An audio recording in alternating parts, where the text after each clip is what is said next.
Hi everyone, I've been playing about with the Groove plugin from Sinevibes on the Korg NTS-1 and I just thought I'd show you a few things I found with it. Really, it's quite nice.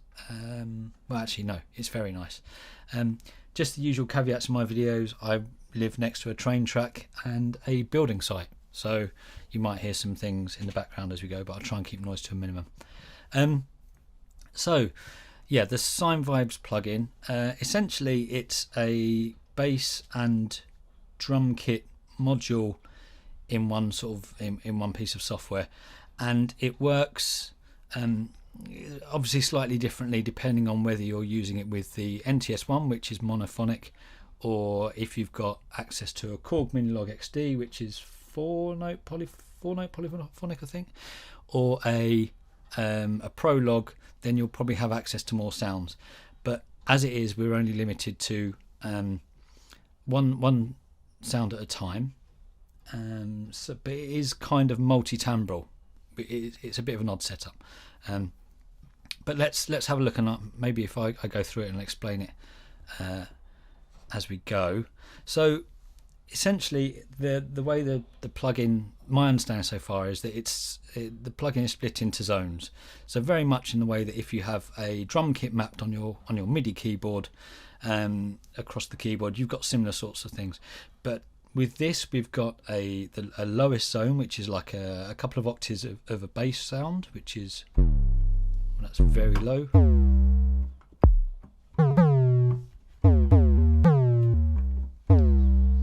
And then if we just go up, obviously I'm using the Arpeggiator, it's only 2 octaves, so I'm going to be shifting up and down octaves. But so if we go up from there, we get a bass drum. Hopefully you can hear that. The only thing, one of the things I found with the Korg, the output's not that hot, so it's not always particularly loud. But you've got almost an octave of bass drums there. And then above that you've got your snare.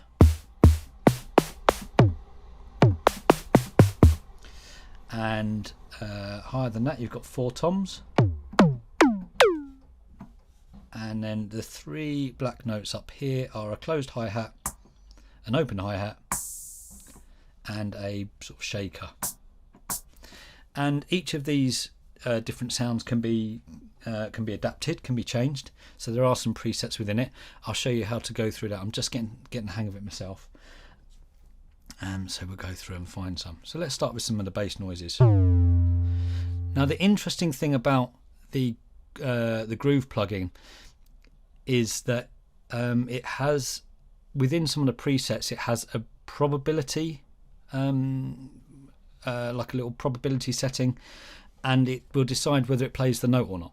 And obviously that's not useful if you want to actually play a set bass part or a set rhythm. Maybe you want to program something, you know, you want it to sound, all the notes to sound whenever you want them to sound.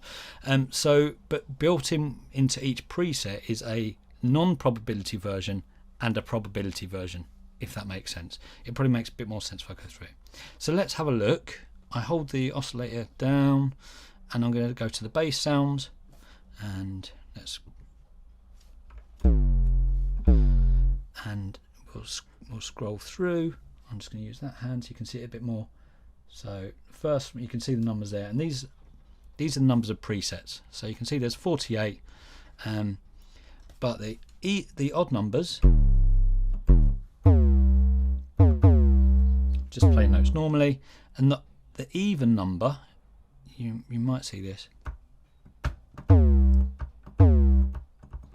doesn't always trigger. So that's for creating, I guess, for polyrhythms and creating new sounds. If you want something that's consistent and reliable, you use the odd number, then the one above it is the one with the probability factor set to it. So we'll just use the odd numbers for now because it makes it a bit easier. So let's listen to the next bass preset. Okay, nice sort of FME style. Obviously these are all digital. Squelchy bass. What's the next one?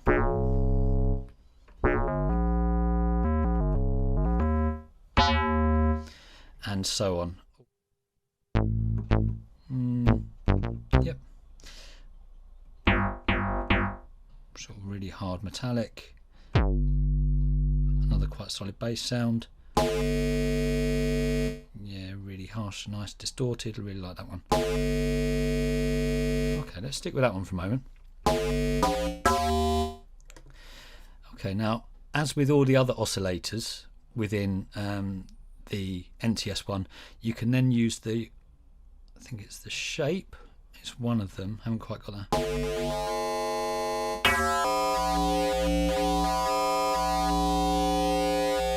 To alter the noise.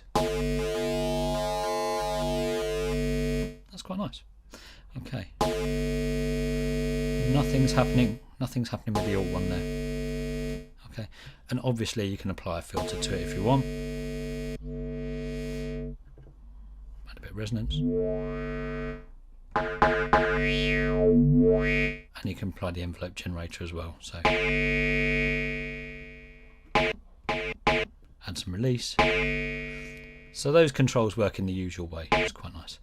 Okay, so let's go back to where. Let's turn the filter off for a minute. Let's go back to our original setting. Right, so let's find the bass. Let's scroll all the way back to number 1. We're back at original sound. Okay, so if we go up the keyboard a little bit, let's start looking at the other drums. So we're going to scroll through, holding our oscillator button, scroll through bass, kick. Okay, we've got bass, we've got our kick there, and we've almost got an octave full of it, almost tuned. Okay, it's quite nice. So let's have a listen to some of those.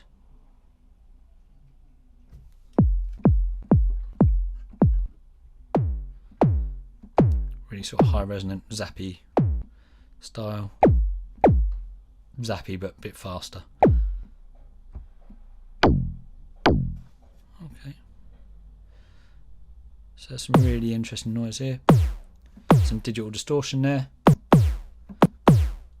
And let's see what happens this time if we play with the... Okay, so it's tuning. Shape's not doing much with that one, but we're getting almost like a tuning. Now, one thing I have found is that if you play, obviously being monophonic, if you play one bass note, if you won't play one note, and then the next note, we're not hearing anything. But if you can, if you listen carefully, you can almost hear a type of legato within those sounds. It probably works better with the bass. You can hear that quite. But that's just one thing I've found as I'm playing with it. Okay, so let's find just a bit more of a useful bass drum for what we're looking for. Back to our kicks. And I'm gonna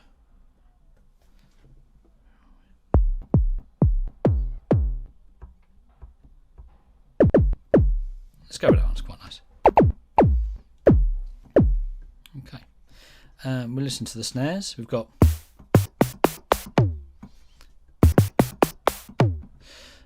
that's the tom, obviously. Okay. Oh, instant Depeche Mode. Wow, that was hard. So some of these are really quite aggressive digital sounds. They're really nice, actually.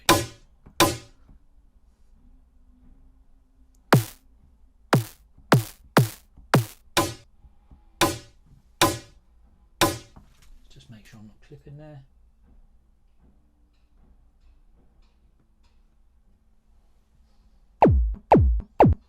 Nope, not great. Okay.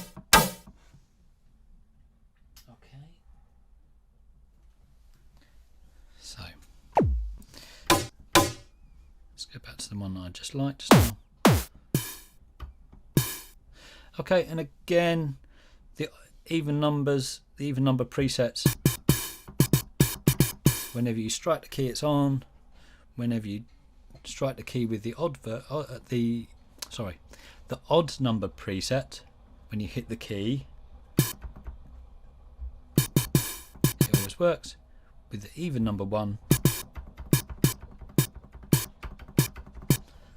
might be useful for polyrhythms, like I say. Okay, let's have a listen to some of the toms. Let's go, where are we? These are the toms or congas.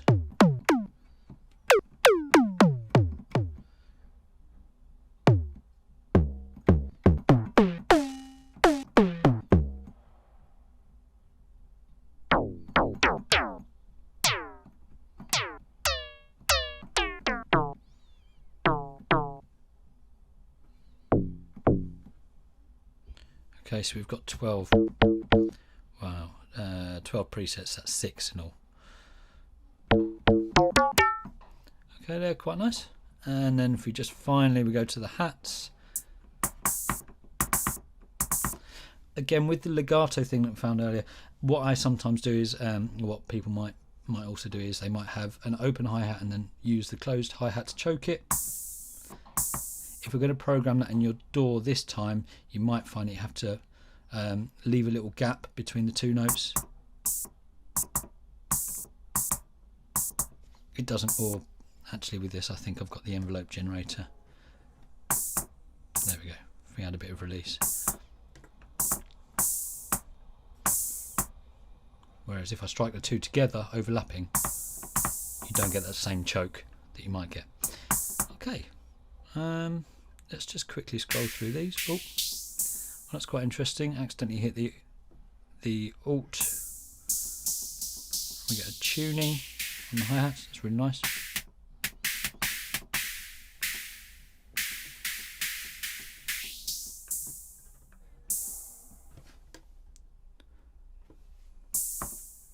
Scroll through some of these.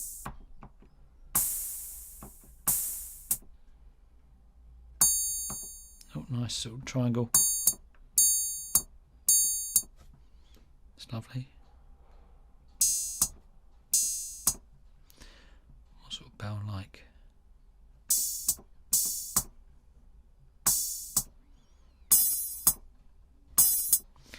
And okay, let's just take this hi-hat and we'll show the probability again. So we've got number 11, number 11 there. Let's play number 12.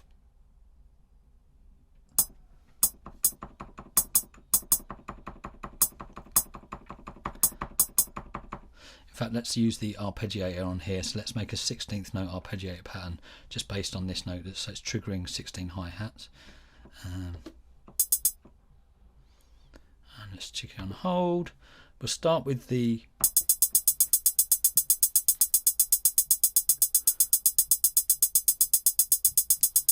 okay, let's switch to the next one.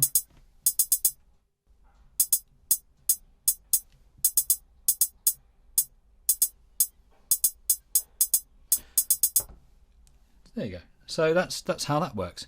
Obviously I'm just using this, playing notes into it at the moment, but if you're using it with a DAW, there's loads of creative ways you can use it. So I'm going to start looking at a few little patterns and things that I like, and yeah, let's have a look at that.